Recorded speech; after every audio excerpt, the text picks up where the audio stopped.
Hey guys, welcome back to my channel. So today I actually have kind of like an ongoing story time submitted to me, and this really sweet girl reached out to me via my Instagram and shared her personal experiences with an entity. And I kind of skimmed the beginning of her story, but I was like, yeah, I definitely need to include that in my next video. So here we are. Thank you again for tuning in. I'd really appreciate it if you guys subscribed and sent me stories if you would like to share. Please let me know. Of course, give me your permission if you'd like. I am so hungry, but I know that the sooner I get this pushed out, I can enjoy a poke bowl that is waiting downstairs for me. Again, it's kind of like late in the day, so I apologize for the lighting. I ended up taking a fat nap earlier, and I needed to go wash my car before the car wash closed. So here we are. So with that being said, instead of grabbing our matcha, I have hojicha, which is like decaf matcha if you think about it, because it's roasted matcha, so the caffeine isn't really there. But I got my hojicha instead of decaf coffee, so grab your matcha or your hojicha, grab your snacks, and we can just get right on into this story time. So let me pull it up. I'm going to pull up my Instagram, so I hope it doesn't bother y'all that I'm consistently looking down, but I am going to read what this girl said to me. And she was so sweet, and she gave me full permission to share this story. Okay.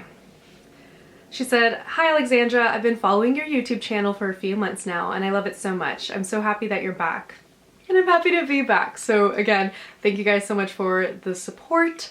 And anybody that's always sharing with me their experiences or just happy to see me back, I'm happy to see y'all too. I've seen, she then says, "I've seen in your most recent videos that you wanted your followers to tell you their ghost stories.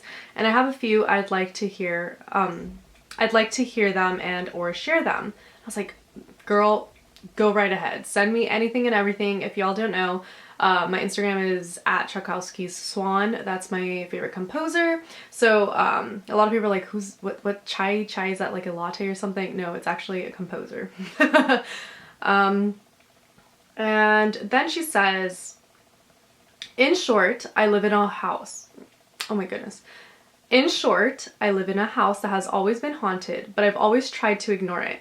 Things became worse and way too real when I decided to become spiritual though. It was impossible to keep ignoring what was happening in my house, and the craziest things that have happened to me are the two stories I'm about to tell you." So before we continue with this story, I would like to make it aware, of course this isn't the case for everybody, but if you become more spiritual and more aware in the spiritual realm, oftentimes you are more than likely to have such experiences when it comes to like spirits or entities, because they know that you are receptive to them and they know that you are going to believe in them. For example, I know I always speak about how my mother, she does not like ghost stories. It's not that she doesn't believe in them, but she's like, I don't want to hear it. But my father, on the other hand, he is so willing to listen, and he experiences way more things than my mother and I. Than my mother, not because I experience a lot. But my mom is like, why do you even pay attention to them? That's why they keep coming back for you. Again, I'm not scared anymore, so I should stop saying that, because if I say I'm not scared, they're gonna be like in the middle of the night. So anyways, let's continue. She then proceeds to say, sorry, my father's coming in from the garage. Okay, so if you hear that rumbling, nothing paranormal. The first story was almost right after I became spiritual. I was watching a lot of videos and reading a lot of books about spirituality at the time. I was very into it, and I remember watching one of those videos right before it happened. I was eating in my kitchen and I thought my stepmother and my brother were in the bedroom upstairs because I could hear them talk. I was 100% sure they were here, especially when I heard a kid running around in the bedroom. My little brother is always running around and it makes a lot of noise because my house is very old. and it's nothing that would have usually scared me, but for some reason, when I heard his footsteps that day, I froze. Ugh. I left the kitchen and locked myself in my bedroom. A few minutes later, I heard my family come back home, and I was very confused because I thought they were in my house this whole time. As soon as I heard them, I got out of my bedroom, asked them where they were, and they told me they were out all day. When they told me this, I got very scared, but I didn't say anything because they don't believe in anything paranormal. After that day, I was so scared to be home alone that I decided to sleep at my mom's house for 1 month straight. I have had that happen before where I think I hear or see family members and it's not them. Like, that is completely terrifying. They mimic your family members, and it was getting really bad when that happened to me in my house, that it got to the point where I would see my family members, but there was something off about them. Like, my family members would have like a different color of hair, or one of their features was like too large or too small to actually be them. So that's when I was able to indicate, yeah, that's not my family member. But when I was little, something that would always happen was I would hear different family members of mine, like my cousins, my aunts, my uncles, like calling out my name in my house, but obviously they weren't here. Really scary. Yeah, no, I don't like that, and I'm so sorry you had to go through that. Again, maybe an entity is trying to make you comfortable. Maybe they know that you'd be more receptive to them. But when these things happen, there's something off about what these normal occurrences are. Like, for example, if you know your mom comes home every day at around a near like particular hour, and then you hear her coming home, but it's not actually her. Although it sounds exactly like it would when it would be your actual mother, you just are able to sense, maybe it's like our intuition as people, there's something off. I don't know, but I think that a lot of us forget that we are literal spirits. We just have a flesh body, a meat body that we carry around. So we're able to kind of distinguish like, ooh, yeah, something is slightly off. Don't know what it is, but you have a good intuition, and I'm sorry you had to go through that. So let's hop right into her second story. And she then says, after what had happened, I had decided that I was done with spirituality. But after a few months, I decided to get back into it. As soon as I got back into it, very weird things started happening again. Mirrors were falling off the walls right in front of me. It was impossible for those mirrors to fall by themselves, but it still happened, and everyone was shocked and surprised that they randomly fell for no reason. I was randomly hearing voices right next to my shoulder when I was alone, and many other creepy things. What has terrified me the most, though, is something that has happened to me when I was once again eating alone in my kitchen. I was eating and hoping I wouldn't hear any footsteps coming from upstairs again. I was still scared and anxious about what had happened a few months ago, and I was thinking about it while eating when suddenly I saw someone standing right in front of me. It was a man. He was around 20, he had brown curly hair, and was wearing what looked like Victorian clothes. He disappeared after 2 seconds of standing in front of me, and I still can't believe what I saw. It's still way too crazy to me, and I still refuse to talk about it to anyone I know in real life. This time, instead of walking to my bedroom and locking myself, I ran. I ran outside as fast as I could and waited in my garden for my family to come back home. And that is what she has told me thus far. And she also said that something else happened recently. She hasn't yet told me, but again, whenever she's comfortable with sharing, I'll give you guys an update. But she's so sweet. Oh, I don't think I know her real name. Yeah, she's really sweet, and I think she's a ballerina. Yeah, love her, shout out to her. I'm also, well, I'm not a ballerina, but I was a classically trained cellist for a while, and I worked at the ballet theater for quite some time. So yeah, I have such love for that type of aesthetic and people that have that type of lifestyle. So again, I don't know if you guys remember, but there was like a Victorian ghost like haunting me for a little bit, and I don't know where she went. I don't know who she was, but it's terrifying. And I know that sounds so cliche, like, oh, of course it'd be a Victorian ghost, but they're around. They're really around, and at the most obscure times, they just happen to come in front of us. And I think we forget that America, although we're not as old as other countries or like the European continent,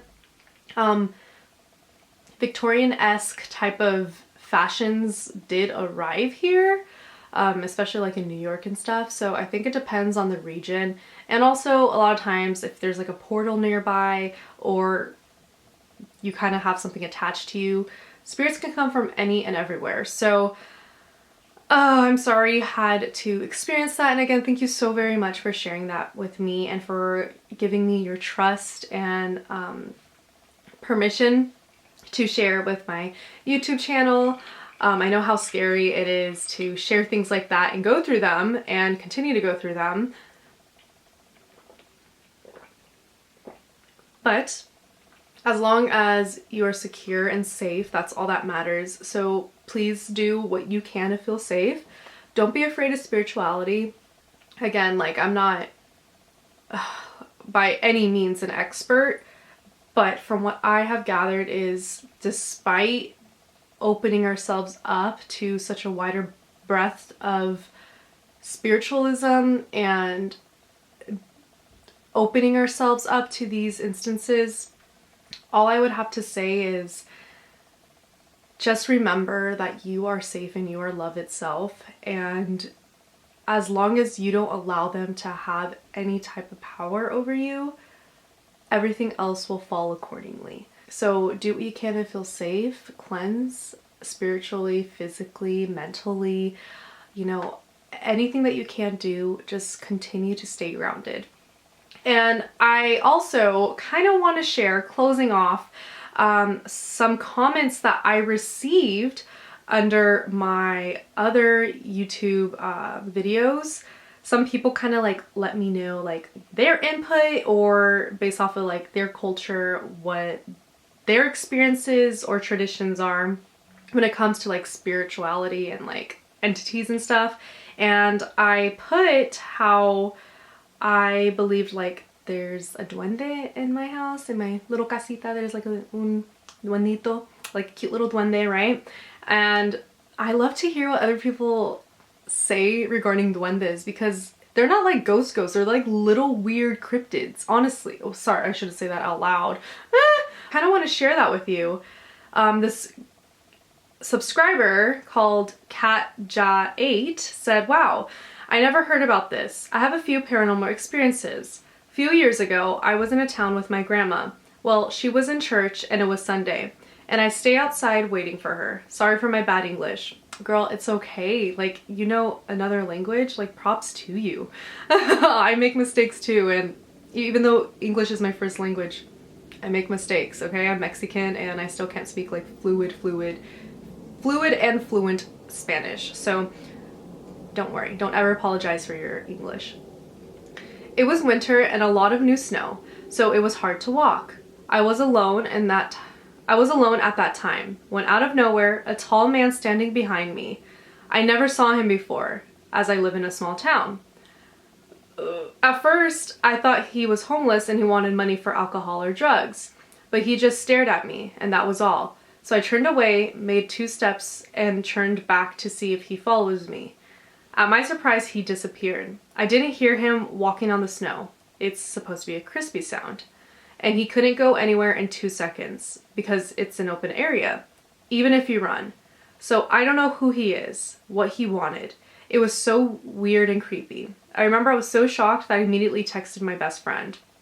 Oh, that kind of reminds me of the tall man from, if you guys have seen with Victoria Pedriti, I don't know how to say her last name. I'm so sorry if I'm butchering it. But, not Bly Manor, not Crimson Peak, that's totally different. Haunting of Hill House.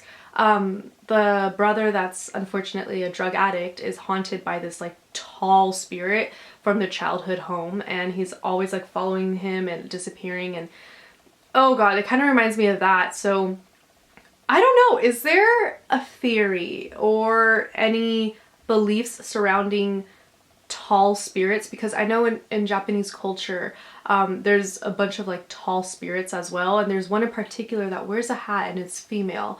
But is there something distinguishing like a tall spirit or one that perceives itself to be tall? Like, is there something about the tallness that it's supposed to be like reflecting outward? Like, what I'm trying to say is like, oh, because it's tall, is it trying to be intimidating, or is there a significance behind being tall? I don't know. If you guys have any other stories, I'd love to hear them. Please, please, please comment them or send me an Instagram DM, and I would love to hear your stories. Again, stay safe.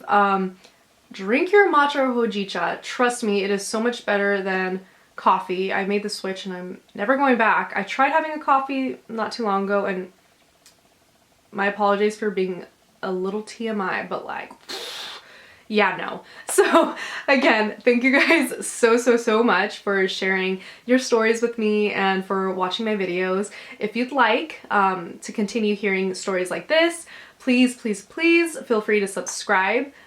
Give this video a thumbs up if you like. And yeah, I would just love to hear from you guys, and stay safe, pray for Ukraine, and I love you guys very much, and I'm so excited to share more stories with you. Bye!